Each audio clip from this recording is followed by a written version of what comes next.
Hi everyone, it's Amy Kennedy here, ceramic artist and artist mentor. I help visual artists expand their potential inside the studio and outside of the studio. This conversation is with Deb Garrett, a longtime friend and colleague of mine. Deb is a photographer, painter, and ceramic artist, a triple threat.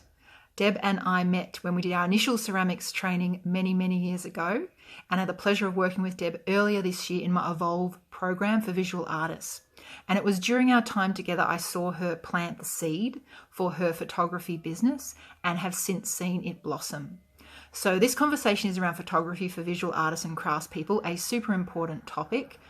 The images of your work can open doors for you and they can keep doors closed for you. So in this conversation, Deb talks about her background in photography, her passion for it, how she approaches photography for her own work. She talks about the ways she works with visual artists and craftspeople, not overburdening them with technical stuff, just telling them what they need to help iron out their problems. We have some before and after images. She gives us her top 5 tips for taking better photos and so much more. If you're a visual artist or a craftsperson and you're watching this, just have in the back of your mind how your imagery of your art or your craft is tracking and really get a sense, is it serving you or is it hindering you? Thank you so much, Deb Garrett, for your time today, and I look forward to speaking with you soon. Without further ado, let's go to the interview.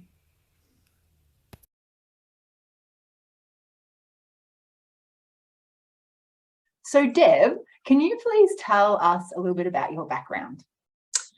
Wow, that's been quite extensive in my art career. So I guess it started many moons ago. I studied graphic design, visual communication at RMIT, and I wasn't quite convinced with that. So I finished that degree and then I moved into ceramics, sort of fell into ceramics. So I decided I need to up my skills with that. So I went to do a TAFE diploma at Box Hill and I loved it. So I think I kind of started my journey with ceramics, but at the same time I was working full-time, at Melbourne, at Museums Victoria. I was working in an office job, the daily grind of life and full-time work. So it sort of took away from my artistic endeavors. So I think only recently in the last year I decided to quit that and really take off in my art and spend more time practicing and evolving and utilizing photography, painting and ceramics. Painting came in at a lot later. It really started, I guess, with photography at a very young age through my father and my grandfather even, which was quite amazing. He did a bit of film. But I think photography was with my dad. I used to develop film in the darkroom, and that sort of started off the love for it. And yeah, I had a camera, sort of an analog camera at that stage, and on and off through the years, just practicing and playing with photography and enjoying that process. So it wasn't really until, I guess, around 2018 when I started camping. And it was just a natural progression. When you're out in beauty, out in nature, you just want to photograph it. You're there at the best times, dawn and dusk. So, you just want to capture those beautiful moments. So I think it started, it reignited my love for photography, I guess, from camping days. And I wanted to sort of learn a little bit more and just keep progressing and keep getting better. So I had to remember how to use a camera, just the basic functions like the f-stop, the shutter speed, ISO, and playing with all those functions and experimenting. And you can see here, like that would have been like 4 a.m. So I think during lockdown, I did a lot of experimenting and local places. I didn't have to go very far, only about 5 minutes away from my home, and I'd get up in the morning and start taking photos. That is not actually the sun, that's a street light. It looks a bit strange there. But yeah, just playing around with photography for quite some time until I started getting a bit better. And then YouTube, I'd refer to YouTube. So I think YouTube was a godsend because it actually helped me along quite well without having to actually do another tertiary education course. I learned a lot on YouTube, and I learned a lot by speaking to people and speaking to other photographers and mainly, yeah, on YouTube. So that's kind of my background in that sense. Yeah, and to give a bit of context too, like how I know you is when you said at the beginning that you did a diploma of ceramics at that's right. That's where we met. Yeah. And also we live very close to each other in Melbourne. So these scenes that I would see of your photography by the river and in the bush was so would resonate with me so much. But could you tell us a little bit about the 3 different disciplines you do? Because you move between painting, photography, ceramics, and I'll share some images so people can get a sense of the breadth of your work.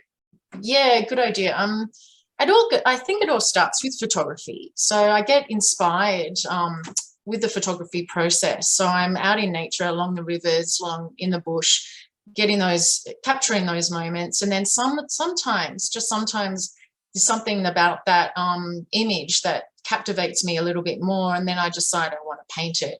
So that's when painting comes into play, and I just start to sort of learn a little bit more about that image and about that scene, and then I tend to go back to it quite regularly, to the same place, learn a bit more about how the light is sort of falling on the subject and on the trees or the bush or whatever it is. And then sometimes ceramics comes into play. So with those 3 disciplines, I tend to sort of use them together, but it always starts with photography. So I'm always out there, and then I use that as my inspiration. So, and then, I can't really choose one between the other. I think all ceramics and painting and photography, they all are I can't, say one, I love one more than the other. I think when I'm doing photography, I might be thinking about clay, or I might be thinking about painting, and vice versa. So it's always a bit of a struggle, but the crossover is actually quite helpful, because when you're looking through the lens, I can talk about this a little bit later, but it's learning how to see. So I think that's such an important skill. So looking through that lens and observing composition, light, negative, positive spaces, it all helps with every discipline, with my clay work, with my paintings, textures, colors, reflections, whatever it may be. So they're all enjoyable. I couldn't. Go ahead. Because I know when we worked together in the Evolve program, and when we started is Amy, I love photography, I love painting, I love ceramics, should I choose, should I not choose? And it's really interesting to hear that you're in this place now. You do them all, and they all feed into each other and enhance each other. It used to be quite torturous for me, because I used to think of it as a curse, in a way, of like, I just wish I could just perfect one art form, just really like concentrate on clay only, and just really kind of resolve that and get that sort of to the point where I'm happy with it, because I don't feel like I'm there yet. I don't feel like I'm where I want to be with clay yet. And so I used to find it as being quite a torturous thing for me, but now I'm starting to realize that it's actually helped me in many ways, because like I said, it's like with even my compositions, I've learned how to see, through photography, I've learned those skills. I've learned how to arrange a scene, I guess, arrange a picture, learn about light, learn about shadow, learn about highlights, learn about textures. So it's actually done a lot of good for me. It's actually given me that skill set. Totally. And with your work, your artwork, where do you see the value of high quality photography come in? Like where do you see that an important part of your practice? Well, that's a good question. I mean, I think when I was starting out, during lockdown, I was making a lot of ceramics, and I decided to put it into a store, into the Warrandyte Pottery Co. So that's my sort of local community, I guess. And I wasn't doing so well initially. I wasn't really selling much in the store, but then we had that second lockdown, and then I had to provide some images for the store to sort of promote and sell our work through. And I noticed all of a sudden that I sold more. So it was like, wow, this kind of is amazing, actually, how photography can do this. You're just showing the best of your work in the best sense. I don't know what that says about my work. You know, if someone's going to sort of buy it online and then maybe not in the store, and, you know, it's probably not the best. No, you're putting yourself down, because they couldn't, in lockdown, they couldn't get to they couldn't physically get there. So that's, yeah, it's like a click and collect, like Bunnings, you know. But it worked well for me. So I think that was the first thing I realized. And then after that, after lockdown, you know, I'd get together in the community with other ceramic artists. And as soon as I mentioned the word photography, people were like, oh, you do photography? Their ears would prick up. I need help. And can you help me with this? Can you help me with that? And I found that there was a real demand and a lack of, I guess, confidence and expertise about photography. And people instantly associated that word with something that was very technical and geekish and sort of unobtainable and, you know, I guess a bit intimidating as well.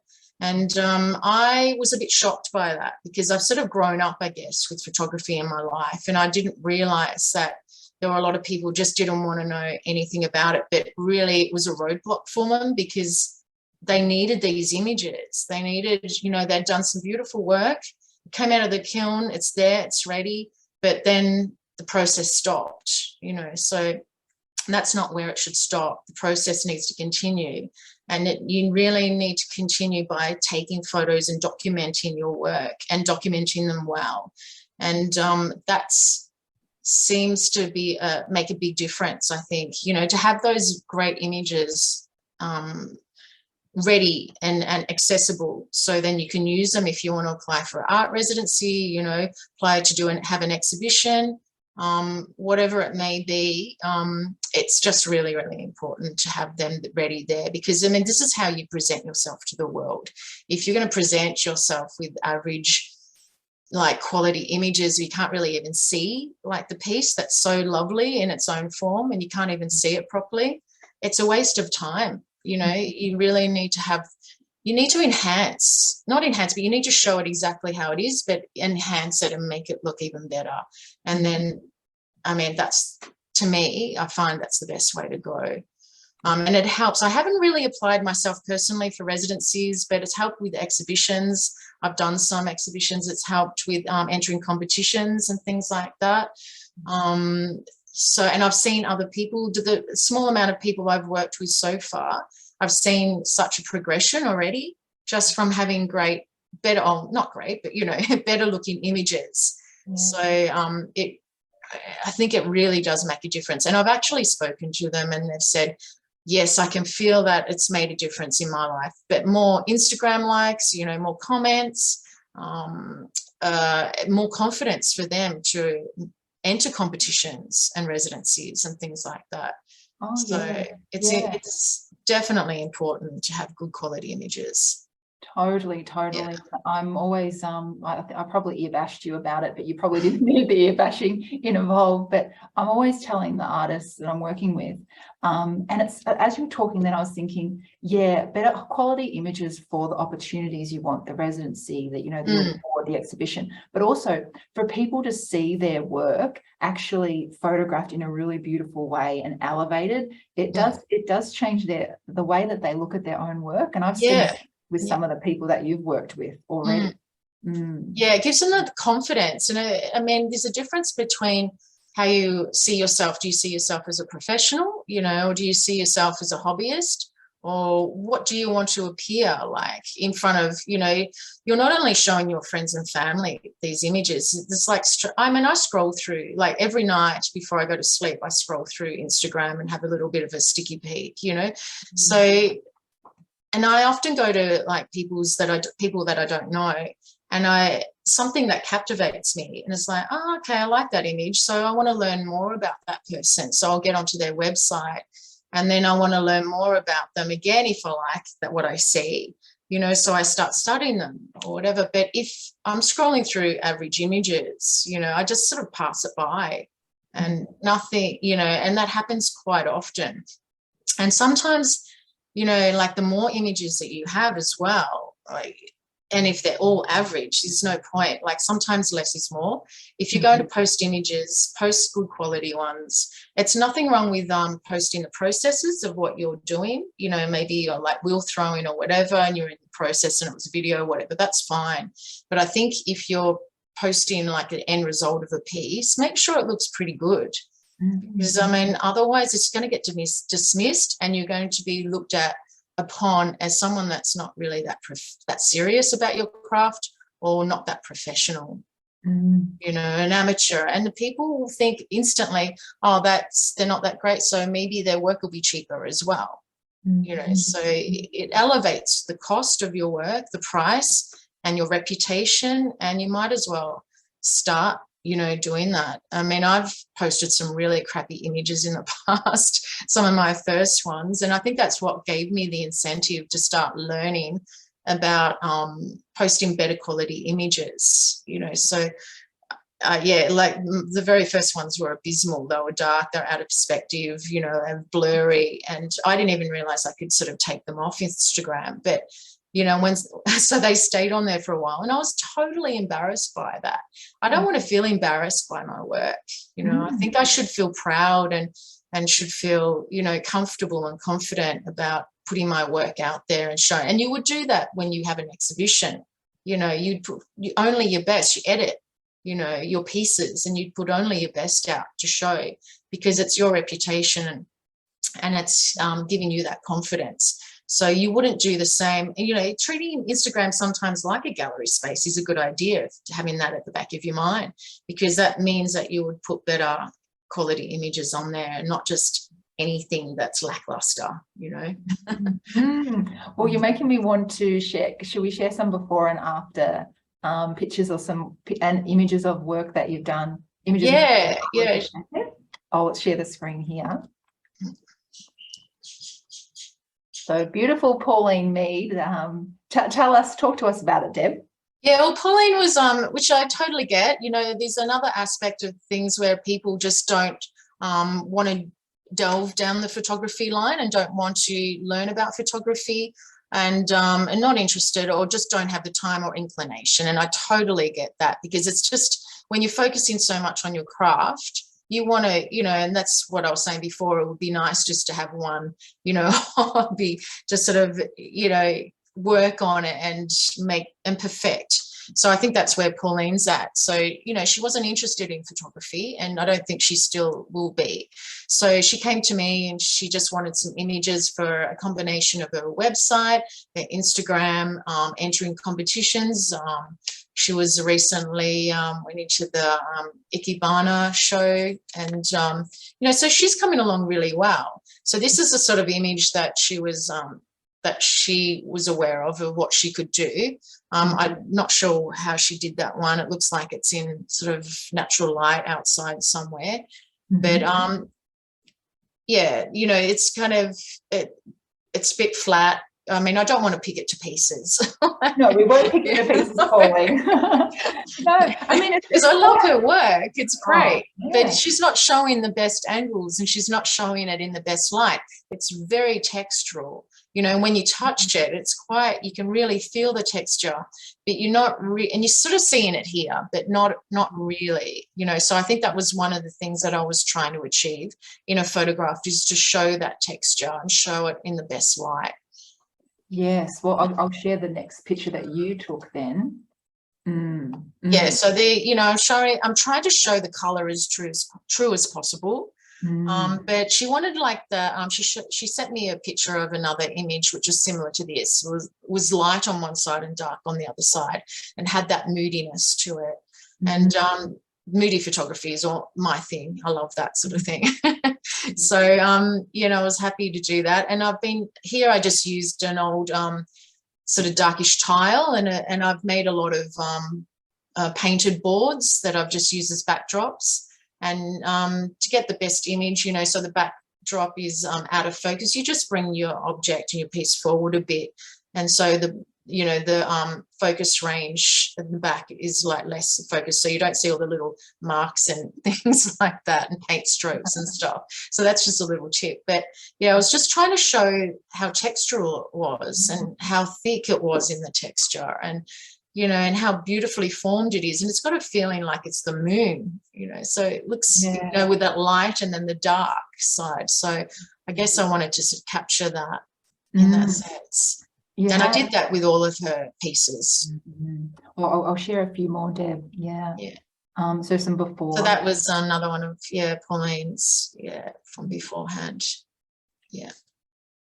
I mean, that one doesn't have the same sort of moodiness, but it's the same idea, I guess. And I guess I didn't want to sort of take away from the beautiful colour of that blue. So that's why I made it a bit lighter. And she also wanted to be able to like sort of see inside of the pot. I think in another image you can sort of see inside. Oh no, probably it's not this one that I've, but and I also like another part of the joy of photography for me is the arrangements of objects. I think I always have sort of like a bit of a Rembrandt idea in my mind, or a little Dutch still life masters in my mind as well when I'm putting things together. Not that this looks like a Dutch masterpiece, but you know, and that maybe that's like a French provincial scene, you know, but I guess I have certain ideas in the back of my mind, which is a bit nostalgic, you know, and it's a referral to the past, you know, the masters of the Romanticism or French provincial, whatever.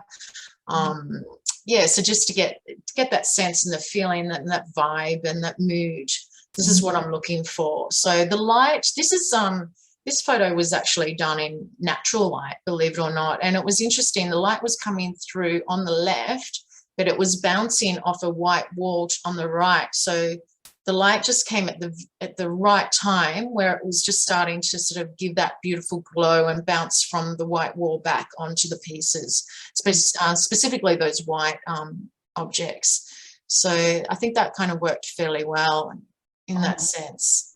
So you can play with natural light quite easily at home in your own space, as long as you just play around with a bit of a scene. Make sure that the light is coming in on your left, or not left, but it's coming into the side of your work. And you can always bounce the light from another, like a white piece of paper or board, and bounce it back on from the light hitting that back onto your work. And that's all you need, you know, so to take your own photos at home. You don't need really fancy lighting or equipment. Here, this image, I did take this in my studio space with the fancy lighting after all that.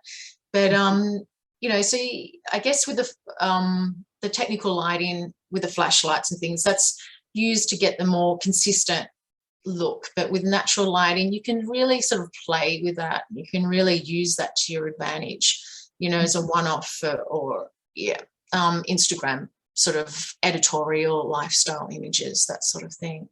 Yeah, and I think I've got some that are more from some other artists that you've worked with. That looks really a bit out of focus now. Okay. Yeah, that was just with a smartphone, so I'm sorry if that's not really exactly clear. But that was with Ree. And she just wanted help with finding the right space, and she had a few roadblocks, and she sort of didn't understand how to get. She had the little the tent set up. She had some good equipment in her home space, but she just wasn't sure how to get it. She had so much reflection, I guess, on her pots that it was creating a problem. So we didn't exactly resolve it, because we really needed to have a proper studio set up for that, because of the reflections. There was just too much going on. But what we had to do is just put some shears, like sheer curtains, or shell curtains. You could use that as well. And just to stop the harsh light coming through the window. And this is done with natural lighting, just with a smartphone. So you can see, you know, just how easy it is to just do basic photography with a smartphone, with whatever camera gear you've got, a compact camera, digital SLR, whatever it is. You can get just line it up nicely and get some background paper. This is just a roll of gradient grey paper, and the light, natural light coming through with the shears over it to sort of stop the reflections that becoming too harsh. Yeah, and to get that beautiful colour of the Raku firing, you know, came out. So you're really working obviously, but on a very individual level, Deb, you know, with Pauline's, you want to heighten her texture. Yeah. And she has asked for this, you know, darkness coming out to the light. And then with someone like Ree, you know, she's wanting not glare coming off. Yeah, that's right. Surfaces. Yeah. It's very individual for each. Yeah, a lot of artists have lots of different problems, you know, and I worked with another artist who was doing two-dimensional paintings and fabric pieces, and she was having problems with the perspective. So when she took the photo, it was all warped, sort of out of shape. And, you know, it was simple things like all you have to do is line the camera up so it's exactly 90 degrees sort of thing, and getting the right angles and getting the right distance. And then it was like a simple thing like that, and then we were able to resolve that issue. You know, so it's two-dimensional is a whole nother ball game sometimes. Three-dimensional is something different again. Yeah. But it all has its own challenges, and like I think you can kind of spend a lot of time, which is unnecessary sometimes, working out how to resolve these problems.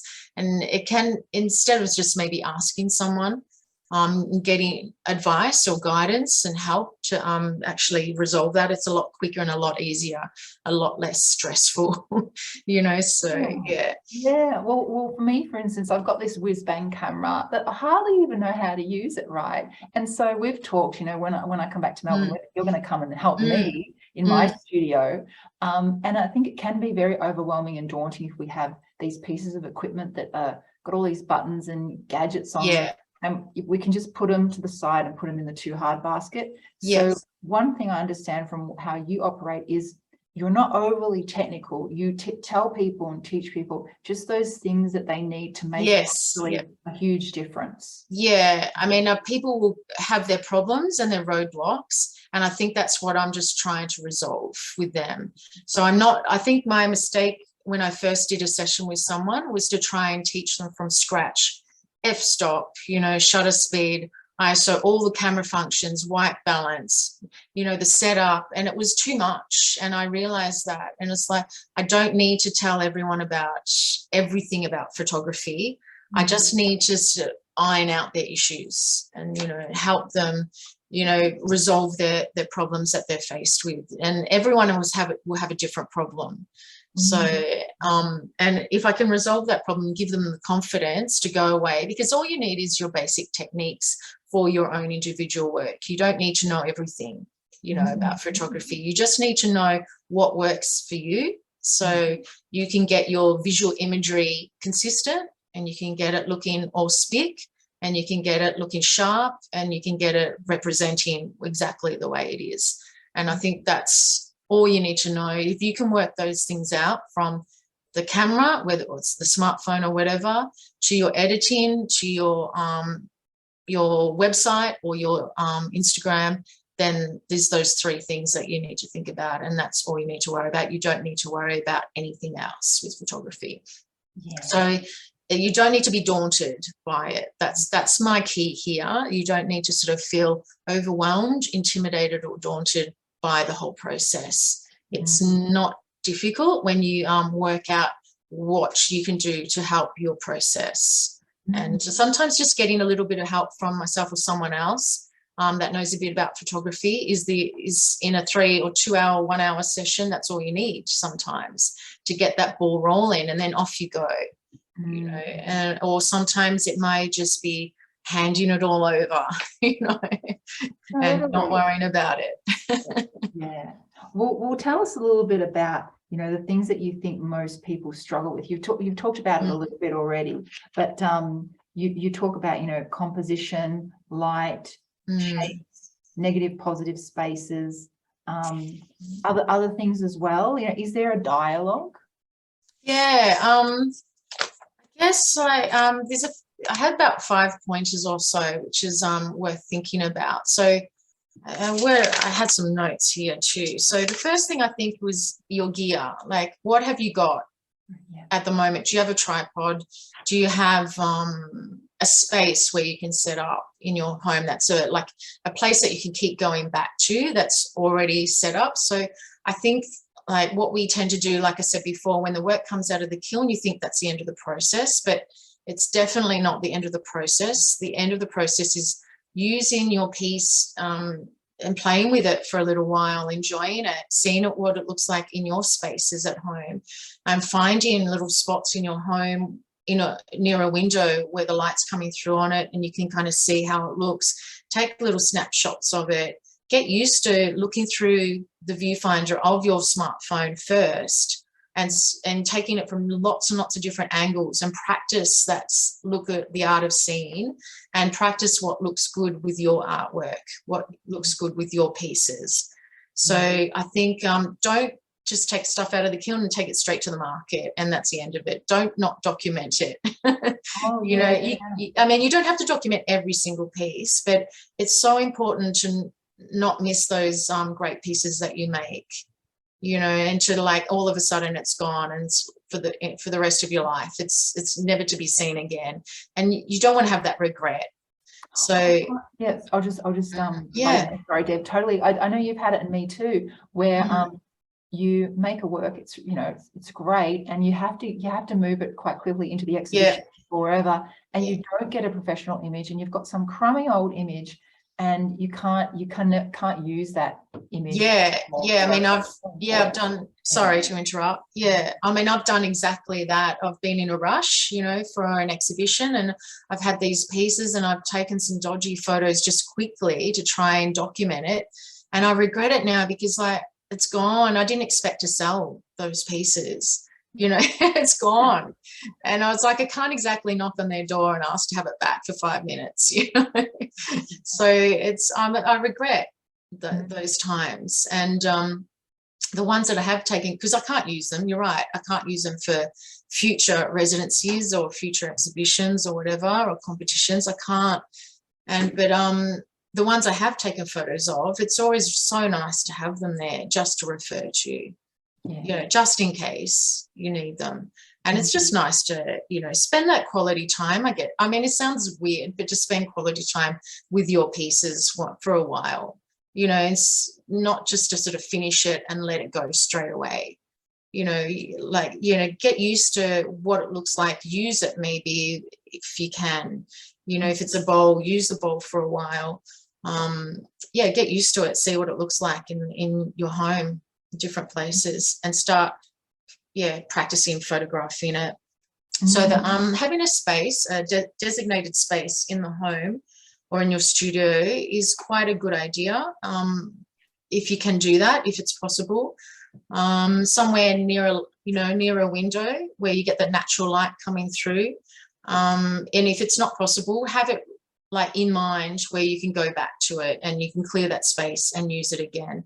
Have some backdrops ready, have paper, maybe not material. Material can sort of fold and crease and it just looks a bit dodgy, but some white paper, grey paper is enough. Just keep it really, really simple.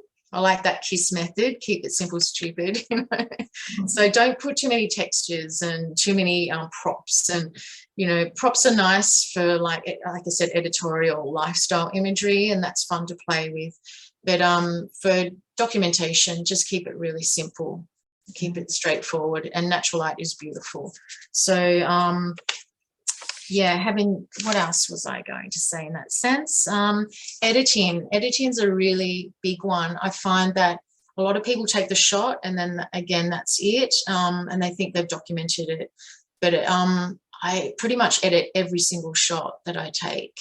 So whether you're going to use, there's a lot of free apps that you can use and you can download onto your phone.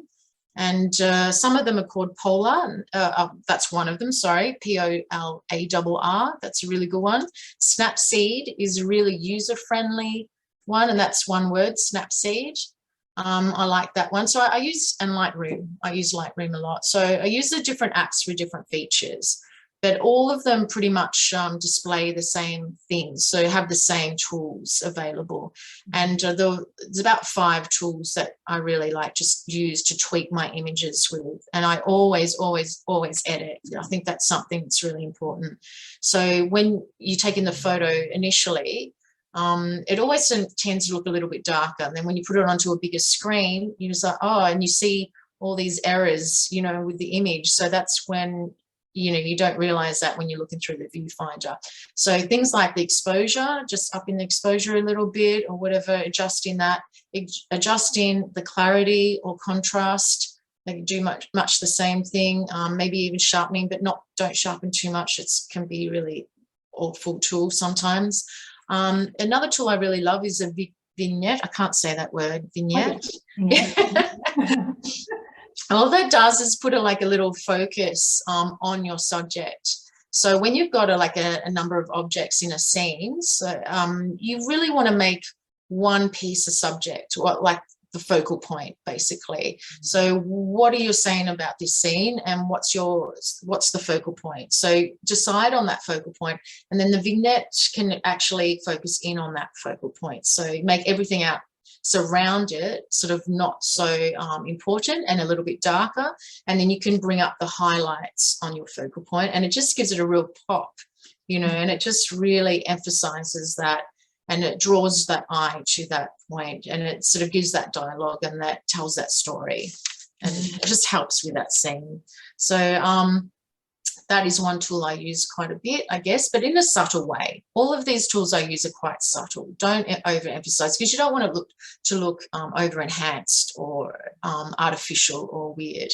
So keep it as natural as possible, but it just helps create that pop, I guess, of an image, and it helps bring out the beauty and enhances the image. So yeah, the crop one is another tool I use quite a lot, and white balance, because I find that, this is one really important point I forgot to mention. When you're taking photos in natural light, make sure all other lights in the house are off, because they'll cast yellowy, green or full blue lights into your photos. So that's why white balance is always a little bit off, so you can always fix that with the tint slider. So they all come in sliders. So you just basically play around with about 4 or 5 little sliders in the apps and just see what looks good, and just use your judgment, you know, use your own eyes to judge what looks good. And then you're done pretty much. And cropping is a really good one as well. Like I said before, I shouldn't use it so much, but I use it a lot. Well, I'll just go over those things again, so that you met the top 5 pointers. Yeah. Gear. Yeah. Space, like find it that space that you can use regularly. Natural light. Yeah. Keep it simple. Yeah. And the editing. Yeah. Just mentioned. I think a lot of people probably will feel a little bit afraid to use the editing tools, but like once you get used to just find one editing tool like Snapseed. It's quite user friendly. Stick with it. Just use maybe 4 or 5 little slider functions, tools on it, and stick with that, and you'll get used to it. You know, once you find your techniques and your processes from the camera, you know, to your website or whatever, or Instagram, you just get on a roll, and then you just can keep producing, and you keep producing good quality images then. So, but you just got to spend a little bit of time sort of refining those skills, I guess, and finding out how to use those tools. But they're really not that difficult. They're really and they're fun. They're fun to use. Yeah. But Deb, what if someone's sitting here watching this and their mind is exploding and they're thinking Snapseed, Polar? Oh, I know. How, you know, some people take on all that, right, and revel in it, but some people it's too hard. So how do you work with people, you know, that are at different levels and are wanting different things? What different ways do you work with people?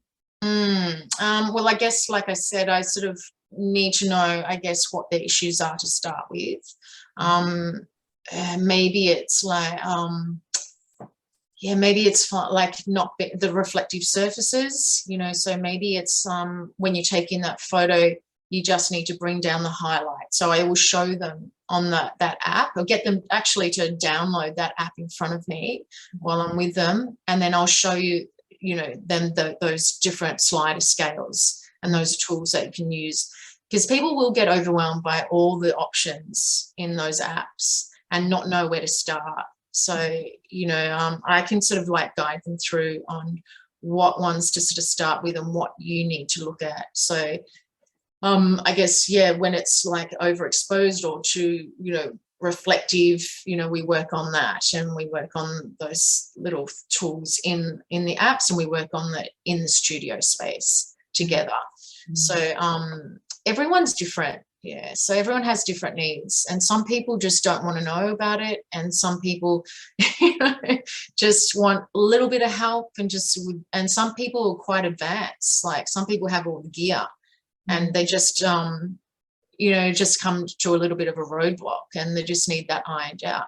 But everyone is at different stages and at different levels, and some people don't even use photography. I don't know, they get someone else to do it for them. So there's all sorts of variations there. And you work in two main ways, where you will go to the artist or the maker's studio, or they can bring their work to you, and you do it all for them. So that two different ways in which you work. Exactly. So like one stream is I'll work with, we'll work together. So, and I'll go out to your studio space and help you iron out those issues and work out where, the best place is to photograph your work, or what you need to work out, the issues that you're confronting, and hopefully resolve those issues by the end of it. Usually we do. Most of the 100% of the time we do. And then if you need any other extra help, I'm just a phone call away after that, or I can come back out. And then the other option is I will just take the work on if you don't have the time or inclination, time for convenience, or you don't have the space, or whatever it is. I can have all the whiz-bang equipment now, which I've started getting recently. So I've got all the lighting. Is my computer... It's a little all right? bit, Yeah, it said it's a unstable. tiny bit, It's okay. tiny bit, but it's okay, we'll hang in there. So I've got the lighting equipment, which basically gives me the accessibility of like being able to get consistent imagery. So I can get the same type of images for lots of different pieces. So if someone comes to me and they want the same look and feel for lots of their work, to be able to sell perhaps on their website, I will be able to produce consistent looking images. And that's the beauty of having a studio set up with the right equipment. And not everyone will have that, so that's not always a possibility for most people. Oh, totally. And that's when you can go to, like, it doesn't have to be me, it can be any, photographer out there who's got the right equipment. But I guess because I've got that, I'm not trying to sell myself here, but because I've got that ceramic background and painting background, I guess I understand like the issues that you're confronting with, with the reflections of the glazed surfaces, or, just having an understanding of the medium is, I think, quite helpful. Oh, totally. Yeah. You're a maker, you're a 3D maker and a photographer. It's a great advantage to you as a photographer to have that background. Yeah.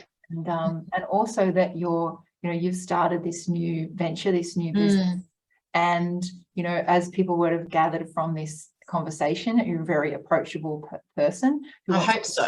Yeah, totally. And who wants to, really help people, because you see the value of, you've seen, not so good photography, and you've seen amazing photography, and just some of the examples here, particularly with Pauline Mead.